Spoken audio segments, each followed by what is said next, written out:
Good evening. It is time for today's Tax Talk. I'm your host. I'm attorney Stephen Leahy. We're about a month into this April, May, right? 2 months since the tax season. And this is when the IRS, right, they always take a break here after tax season, get all the tax returns processed. But after that, they start coming after you.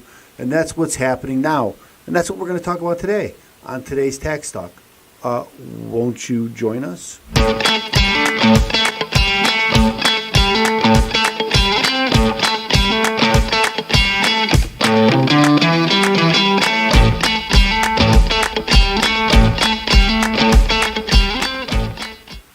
Okay, it is Monday, June 13th, the year of our Lord 2022. And again, I usually do that at the beginning of it, so I'm off again. But anyway, today is, we're getting into June. By the end of June, beginning of July is when the IRS starts sending out notices again. They always take kind of a break right after the tax season, so people don't get any tax returns, any notices. So not only the new notices, and today we're going to talk about CP14. The notice CP14 tells you that you haven't paid your taxes. The balance, that there's a balance due. Now, if you filed your tax returns, you probably know that, right? So the IRS follows a series of letters that they must, by law, send to you before they can start taking things away from you. And it begins here with the CP14. And there's some stories about it in the online, and that's why I thought, well, let's talk about the CP14, because there's going to be millions of them sent in the next couple of weeks, actually. So again, your mailboxes should be full of these, and so there's going to be a lot of questions about what is this CP14, and so that's what we're going to talk about here. So let me see if I can get that. There you go. So here's this first story. The IRS is sending millions of tax payment letters this month. Don't ignore them. That's good advice, but most people who have filed and they know that they owe the IRS, they're not really well, I shouldn't say that, because a lot of people do ignore it because, out of sight, out of mind. And people don't want to think about their IRS problems. I get that. I actually get it better than most since I deal with it all the time. So here's the story. The IRS this month will send millions of letters to taxpayers whom it believes underpaid the tax agency. It's important to, now I would say most of these letters are when you know that your own tax return tells you that you owe the IRS. If there's a different form, that's the CP2000, when they match, and that's that matching information returns to your return, and if you forgot something there, well, then that's where they're going. Then you get a CP2000. Maybe we should do a show about that too. Maybe Wednesday. We'll see. It's important to pay attention to this letter called CP14 because ignoring it could lead to penalties, according to Jackson Hewitt. The IRS issues roughly 9 million of these letters annually. This year, the letter is unusual given that agency has stopped sending many types of notices and letters due to the pandemic.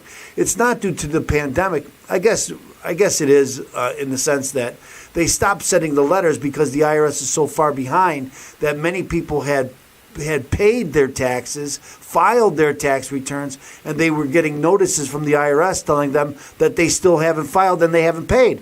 And so people were getting nervous and angry because they did pay, they did file. And so the IRS records are off because they haven't been processed yet. And so rather than deal with that, the IRS just stopped sending these notices. We covered that story here on today's Tax Talk.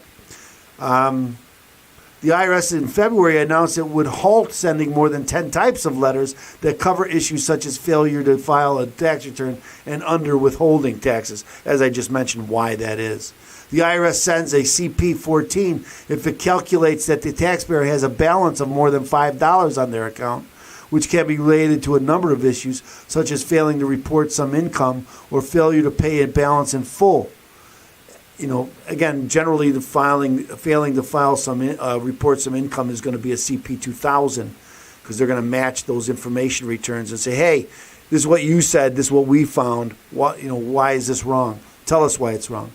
The CP14 tells you how much you owe and requests payment within 21 days, according to the Taxpayer Advocate Service, which notes that the letter is one of the most common notices sent to taxpayers. The CP14 is a balance of taxes due notice, and that is why they aren't suspended. It's the taxpayer's interest to know that they owe money so that those penalties and interest don't progress. Again, generally, if you filed your tax returns, you know if you owe the IRS money. The IRS is required to send CP14 notices within 60 days after the tax agency assesses a tax liability, which means people who filed their taxes leading up to mid-April tax deadline could get the letters in June. Because, again, a lot of them haven't been processed yet. So if they haven't been processed, they won't know to send you the letter. What happens if I don't pay? First, if you pay the full amount by the due date printed on the CP14, the IRS says it won't charge you any interest. After that, interest will start accruing on your balance. I always thought it had started accruing from the day of assessment. I might be wrong about that. He advises taxpayers to read the letter carefully and take steps to address the balance due in order to avoid added costs and trouble. The IRS charges 0.5% per month on unpaid taxes, up to a maximum of 25% of the total balance due, which can add up. However, if you don't pay the amount due within 60 days, the IRS can move to collect on the balance and even place a lien on your property, such as home or your car. Well, liens on your home or car doesn't mean they're going to take your home or your car from you. The IRS is good at a lot of things, and one of those things they are really good at and it is ultimately getting their money. What should I do if I can't afford to pay? The IRS says it will work with taxpayers to set up a payment plan. The IRS can set up it through the online application. It depends how much you owe, obviously, and whether you can pay it, whether you're employed, whether you can pay it. The IRS says taxpayers dealing with financial hardship can also ask for temporary delay of collection until they get on their feet.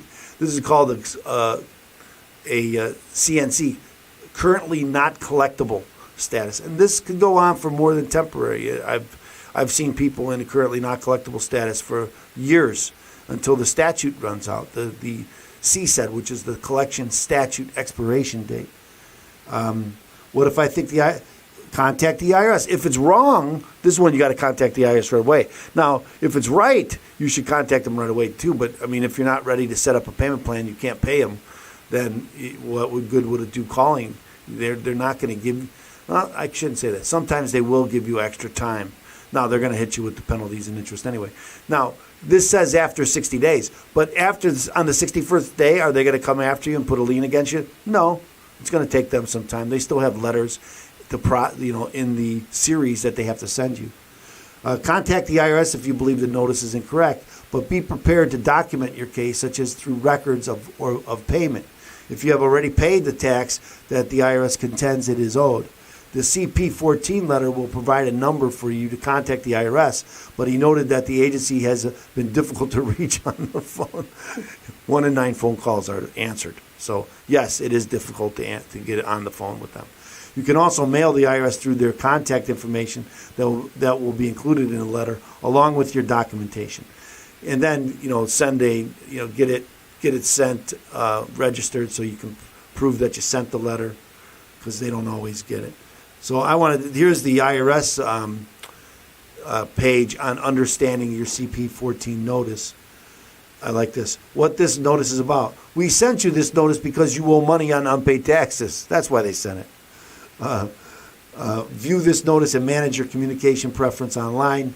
So they have it online for you. So you don't have to, if they send it to you, you got it wet or something, you don't know, it's online. You can go online and get it if you want to do that online thing. What you need to do, read your notice carefully. It will explain how much you owe and how to pay it. Pay the amount you owe by the due date on the notice.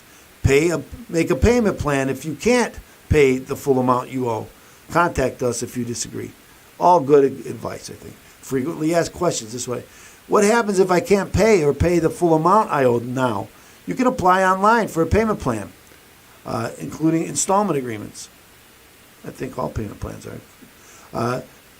In cases of financial hardship, the IRS may temporarily delay collection until your situation improves. For more information, see temporary delay of collection process. Again, sometimes they'll give you 60 days, sometimes they'll give you 90 days. What should I do if I disagree with the notice? Call us at the toll-free number at the top corner of your notice. Please have your paperwork ready when you call. Am I charged interest on the money I owe? Not if you pay the full amount you owe by the date of the notice. However, interest accrues on the unpaid amount after that date. Again, I always understood that interest begins the day it was assessed, and going forward, or actually the day it was due. Yes, will I receive a penalty if I can't pay the full amount? Yes, you'll receive a late payment penalty. You can call us at the number on your notice if you can't pay the full amount, or you can apply online for a payment plan. There's also, if you've always paid on time, never had a problem, always paid on time, always filed on time, then there is what they call a first-time abatement, where you can, where they'll waive the penalties if you've always paid on time, and that's, that I think that's important to know.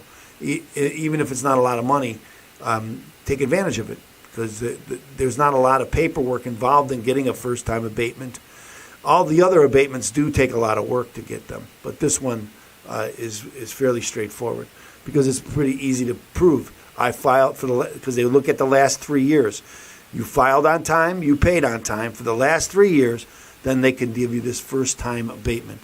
So this is just another story. Still owe the IRS taxes. Here's an IRS notice to watch, and this is about the CP14. Very common. It looks like they interviewed the same gentleman, so it must come from the same place. But anyway, it's important, I think, again, that you understand these notices. As I mentioned, there's a series of notices that go out from the IRS, this just being the first one. There's other notices that can be sent. Maybe we could do a more thorough show one about exactly what the notices are and the order that they come in, and then which ones are really, I mean, they're all important, but there are some that I call, this is the end of the line. You got to get them. You got to do something, right? And so there are these some notices are like that, and some are not.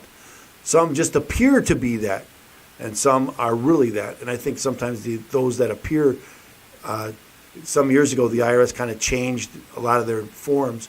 I think the early forms, which are not the drop-dead notices, and that means that after this time they're going to start taking things away from you. They didn't appear to be the drop-dead notices, and so people didn't take any action. And then the drop-dead notice, people got it, and then they took action, or they didn't.